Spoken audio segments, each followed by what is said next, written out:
6 points. This is the most annoying toy ever.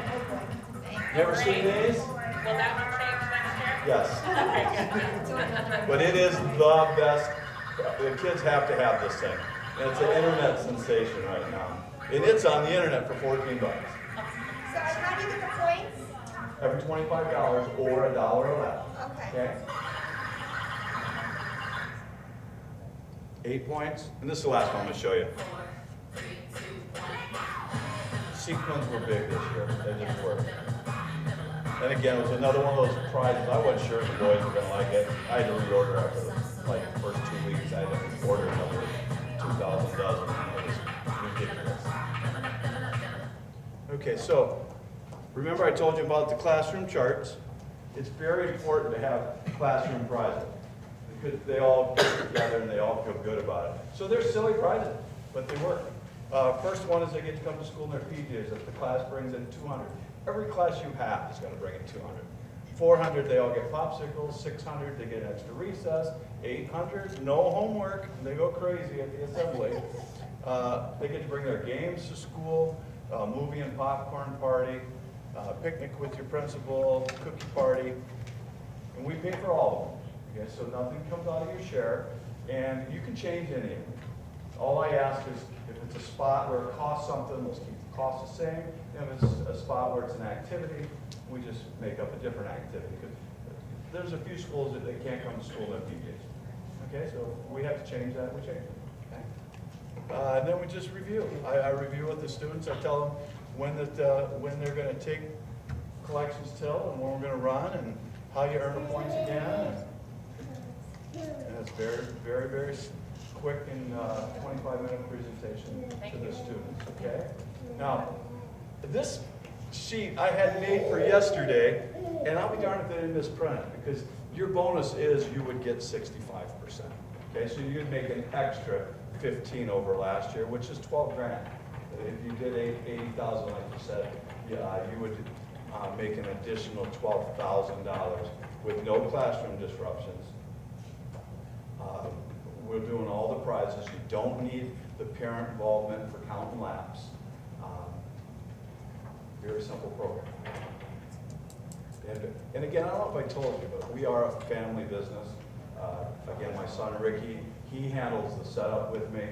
My daughter, she handles the delivery of prizes. She's typically the prize girl. So I kick off, I always tell the kids, you want to call her Princess Prize Girl, because she's the one that's going to get you. And my wife handles all of the bookwork as far as making sure you get what you're supposed to get when you're supposed to get it. So we're a family of 4, and we're not the largest company in Arizona. We're probably the 3rd, and that's as big as we ever want to be. We want to work with about 60 schools a year, 30 in the fall and 30 in the spring, and that's all we want to do. And it's been going quite well.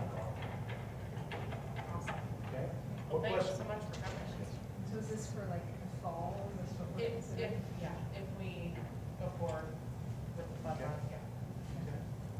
And there could be some pieces of this that we decide as a school not to do, or Amy feels that isn't right for our school. But I mean, the gist of it is similar to Apex, but certainly our take is considerably more. I'm going to toot my own horn here, okay? Don't normally do this, but I'm in front of you and I get to tell you about our company. We have not had one school yet in 3.5 years make more money with someone else. It hasn't happened. It's going to. Someday it's going to happen. Someone will say, we made more with them. But so far, 126 schools have made more money with us without the classroom disruptions, without needing all the volunteers. They've made more with us. In fact, some of them almost doubled. One just recently, Sequoia and Scottsdale, they went from 33 with the company you just mentioned. They went to 57 with us. Okay? Awesome. And we could run for 2 weeks? Yeah, I recommend about 16 to 17 days because we're not in the classes every day. So you want us to come on Monday, Wednesdays, and Fridays, updating the charts and updating the prizes and getting the kids with the things that they've earned. And we find that just a little bit more than 2 weeks is. Okay. Now, I saw you you started on the 4th of September last year. Okay.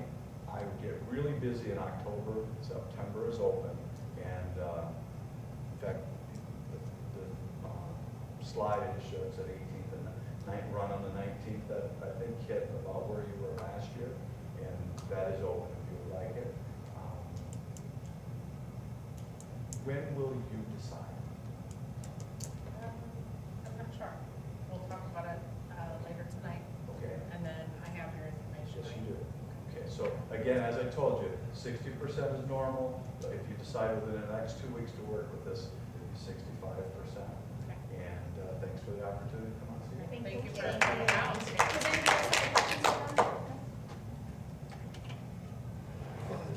One thing I'm not sure if we mentioned last night, but when the kids register and you guys go on to see how many people have, how many emails have been received, it actually shows a thermometer on how much your child is raised.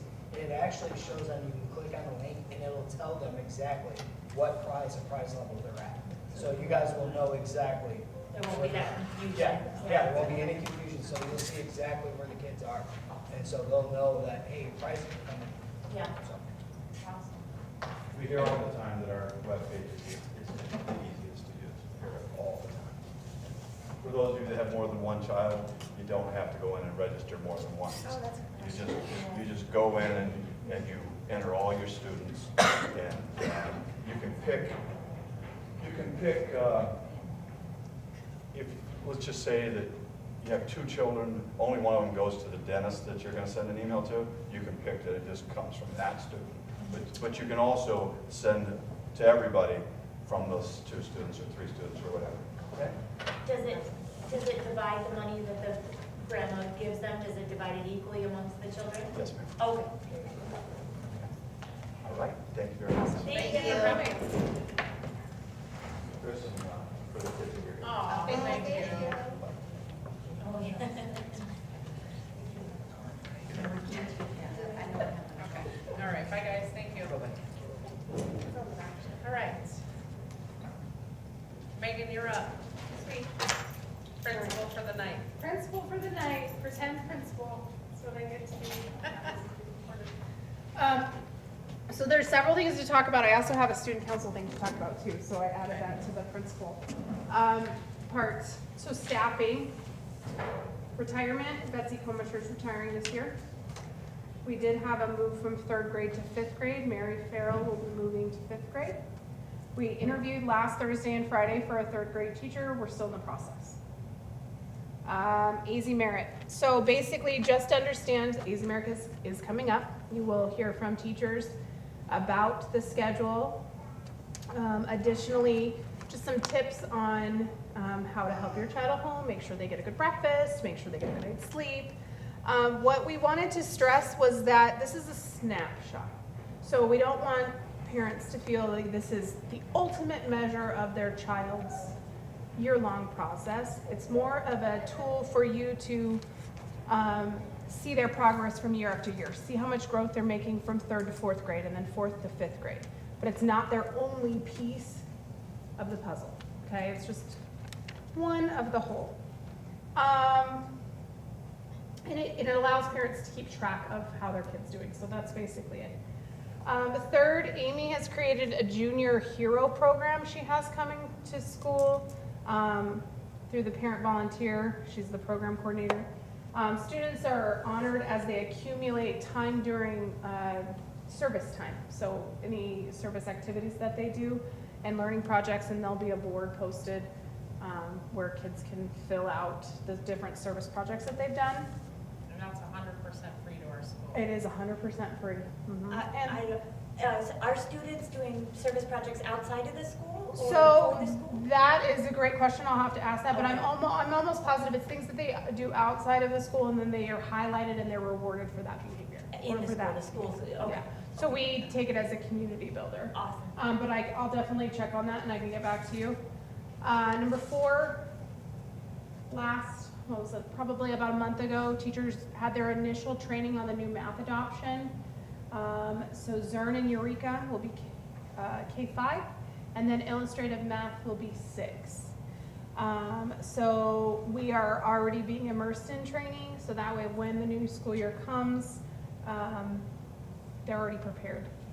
Is there a big difference between Zern and Eureka? There is. Okay, And in between Zern and Eureka, no, I think they're similar. they build on each other. They're both problem-based. So instead of the teacher modeling the suggested whatever the problem is, Yeah, essentially the kids are given the problem okay. and they're allowed to play with it and try to solve it on their own first. And it's kind of like a backwards design. Then after that, then the teacher will then help them work through it.